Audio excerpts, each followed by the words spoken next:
آج کل عورتیں فیشن میں اپنے پائجامہ اور شلوار کو ٹخنوں سے اوپر کر کے پہن رہی ہے، اور مرد فیشن میں اپنے پائجامہ اور شلوار کو ٹخنوں سے نیچے کر کے پہن رہے ہیں۔ تو اگر کوئی عورت اس حالت میں نماز پڑھتی ہے کہ اس کا پائجامہ یا شلوار ٹخنوں سے اوپر ہے، تو کیا اس کی نماز ہو جائے گی یا نہیں ہوگی؟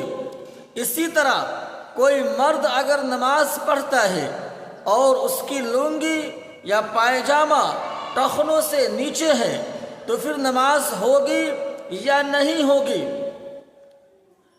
عورت کا اگر پائجامہ ٹخنوں سے اوپر ہے اور وہ 1/4 پنڈلی سے اوپر ہے، اگر اتنا دیر تک کے کھلا رہے کہ جتنے دیر میں ایک تسبیح پڑھ لے تو اس کی نماز نہیں ہوگی، اور اگر 1/4 سے کم پنڈلی کھلی ہوئی ہے تو پھر نماز ہو جائے گی، مگر نماز کراہت کے ساتھ ہوگی۔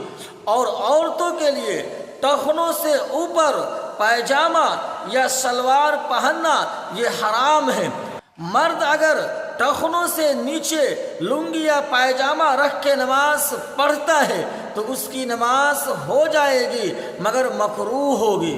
اس وجہ سے نماز پڑھتے وقت عورتیں اپنے پائجامہ یا شلوار کو ٹخنوں سے نیچے کرے، اور مرد اپنے پائجامہ اور شلوار کو ٹخنوں سے اوپر کر کے نماز پڑھے۔